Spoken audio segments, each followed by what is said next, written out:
नमस्कार दोस्तों, स्वागत है आपका हाई फीवर में। तो दोस्तों जरा सोचिए, एक ऐसा देश जो खुद को लैंड ऑफ अपॉर्चुनिटी कहता है, वही देश अब अपने ही दरवाजे बंद करने की तैयारी कर रहा है। और इस फैसले का जो सबसे बड़ा शिकार होगा वो कौन बनेगा? आपको मालूम है कौन बनेगा?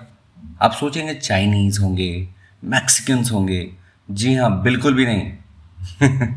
इसका सबसे बड़ा असर पड़ने वाला है इंडियंस पे। अमेरिका सबसे बड़ा जो ये वीज़ा सैंक्शंस लगाने वाला है, ये इंडियंस पे पड़ने वाला है। और ये H1B visa, green card, student visa, तीनों पे एक साथ अटैक होंगे। ट्रंप एडमिनिस्ट्रेशन ने जो नया इमिग्रेशन रोड मैप निकाला है, वो इंडियन प्रोफेशनल्स और स्टूडेंट की नींद उड़ा सकता है। तो सवाल ये है कि क्या अमेरिकन ड्रीम अब सिर्फ अमीरों के लिए रह गया है? चलिए समझते हैं। आगे बढ़ने से पहले मैं आपसे एक चीज़ दिखाना चाहता हूँ। देखिए, अमेरिका के 40th प्रेसिडेंट थे, राष्ट्रपति थे, रोनाल्ड रेगन। इन्होंने एक बार कहा था, thanks to each wave of new arrivals to this land of opportunity, we are a nation for ever young, always for ever bursting with energy and new ideas. मतलब जहाँ पे नई ऊर्जा रहती है, नई न्यू आइडियाज़ आते हैं, and always on the cutting edge, always leading in the world to the next frontier. हमेशा वर्ल्ड को लीड करते हैं एक नई रास्ते की ओर। This quality is vital to our future as a nation. ये बहुत ज़रूरी है हमारे नेशन के लिए। If we ever close the door to new Americans, our leadership in the world would soon be lost. हमारा जो लीडरशिप है वो ख़त्म होने की कगार पे आएगा, और ये सही बात है। नाउ अभी हो क्या रखा है? देखिए, what is happening here. America क्या कर रहा है कि अपनी वीज़ा पॉलिसी को इतना टफ क्यों बनाना चाहता है? देखिए, ट्रंप एडमिनिस्ट्रेशन एक बार फिर इमिग्रेशन सिस्टम को स्ट्रिक्ट बनाने की तैयारी में है। स्ट्रिक्टर इमिग्रेशन रूल्स करेगा, और इसमें चेंजेस जो आएंगे ना, इस प्लान के अंडर में जो आएगा वो आएगा H1B visa, employment based green card, student F1 student visa, ठीक है, OPT work program, H4 work authorization जैसे मेजर कैटेगरीज में चेंजेस देखने को मिल सकती हैं। सबसे बड़ा जो इम्पैक्ट होगा वो इंडियंस पर पड़ सकता है, क्योंकि Indians are expected to be among the most affected because they make up large share of H1B visa workers and international student in the US। वो आते हैं अमेरिका में। पढ़ाई, जॉब, लॉन्ग टर्म सेटलमेंट का प्रोसेस पहले से ज़्यादा और चैलेंजिंग हो सकता है। इसका आपको मैं आर्टिकल दिखाता हूँ। देखिए, Trump administration eyes tighter H1B visa, green card, student visa rules, Indian could be among most affected. ये हो सकता है ना। इसके हिसाब से तो फिर जो आएगा H1B वीज़ा का, वो तो बहुत ज़्यादा दिक्कत होगी। देखिए, H1B visa rules could become tougher. यहाँ पे क्या होने वाला है मैं आपको बताता हूँ कि जो अगस्त 2026 में DHS नए रूल्स लाने वाला है ना, कैपिटल एग्जेम्पशंस की एलिजिबिलिटी टाइट होगी। क्या होगा उसमें? देखिए, इसलिए मिनिमम सैलरी रिक्वायरमेंट बढ़ सकती है। इसमें कंपनीज को फॉरेन वर्कर स्पॉन्सर करने के लिए ज़्यादा खर्चा और पेपर वर्क करना पड़ सकता है, जो हायर कॉस्ट को बिलोंग करेगा, और इसकी वजह से कंपनी क्या करेगी, नए वर्कर्स को हायर ही नहीं कर पाएगी। इसका सीधा असर एंट्री लेवल पर एप्लीकेंट्स पर पड़ेगा, क्योंकि उनके लिए तो H1B वीज़ा क्वालिफाई करना पहले के मुकाबले काफ़ी डिफिकल्ट हो सकता है। लेकिन असली ट्विस्ट होगा लेबर डिपार्टमेंट का प्रपोजल। अभी तो एंट्री लेवल पे है, जिसमें रिक्वायरमेंट था 17th परसेंटाइल।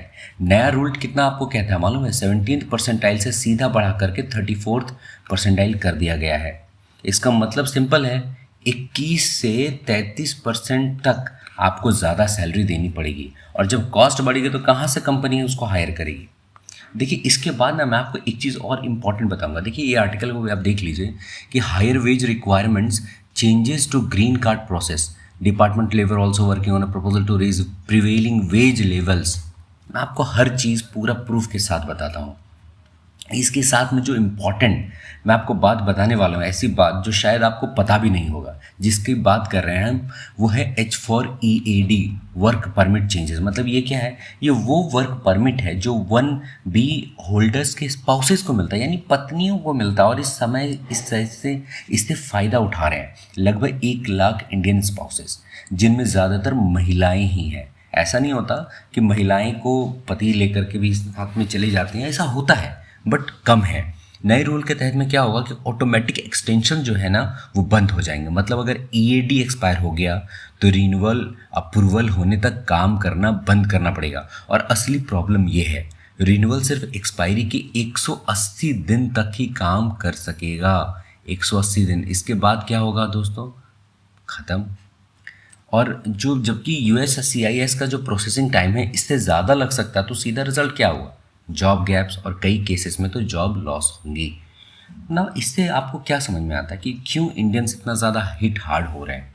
देखिए यहाँ पे भी लिखा हुआ है, nearly 1 lakh Indian spouses, many of them women, are believe to have benefited from H4 work authorization. ये सब चीज़ें अब सीधा सीधा बंद होने वाला है। इंडियंस क्यों हार्ड हिट्स हो सकते हैं, why India is the most affected. देखिए ऑब्वियसली आप पहला तो आप रूल में ये रख सकते हो कि Indian received a large share of H1B visa. ये तो है, सबसे इंपॉर्टेंट सवाल भी है ये वाला, और इसका ये जवाब भी है कि अमेरिका का H1B वीज़ा होल्डर्स में सबसे बड़ा हिस्सा इंडियंस का है। और हर साल लाखों इंडियंस स्टूडेंट हायर एजुकेशन के लिए यूएस जाते हैं। इसके अलावा एम्प्लॉयमेंट बेस्ड जो ग्रीन कार्ड्स होते हैं, ठीक है, ये वाला case, thousands of Indian families depend करती हैं H4 वर्क ऑथराइजेशन पे। एनी पॉलिसी अगर इसमें इफेक्ट करता है तो IT प्रोफेशनल्स, उनकी फैमिलीज पर बहुत बड़ा ये असर देखने को मिल सकता है। देखिए यहाँ लिखा हुआ है, India is the leading country of origin of international student in the US। According to latest open door report, academic year 24-25 में 3.6 लाख इंडियन स्टूडेंट यहाँ पे गए थे, जो कि 31% थे टोटल 11 लाख इंटरनेशनल स्टूडेंट पे। ठीक है, अपने आप में एक प्रेशर चाप देता है वहाँ पे। आपको अब देखना होगा कि आगे होगा क्या, क्या आने वाला है आगे, और अमेरिका के लिए कितने ज़्यादा ख़राब चीज़ें होने वाली है।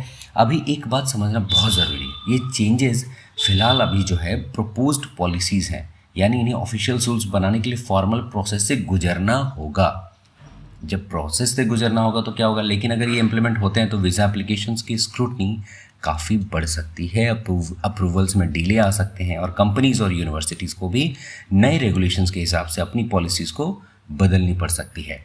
ये जो देख रहे हैं ना, ये the propose timeline is to be published in February 2027, और ये वाला जो टाइमलाइन है ये कैसे भी करके इसको बढ़ाया जा सकता है। और इससे क्या होगा, हम लोगों को कहना पड़ेगा गॉड ब्लेस अमेरिका, क्योंकि आपके यहाँ टैलेंट की कमी होने वाली है भविष्य में, और आने वाला समय में भी यही दिक्कत आपको फेस करनी पड़ेगी। इसलिए जो भी स्टूडेंट या प्रोफेशनल US जाने की प्लानिंग कर रहा है तो थोड़ा सा सतेज हो जाइए, उससे ऑफिशियल अपडेट पर नज़र रखनी होगी, और मैं आपके लिए अपडेटेड वीडियो लाता रहूँगा आगे आने वाले समय में। तब तक के लिए मिलते हैं दोस्तों, धन्यवाद।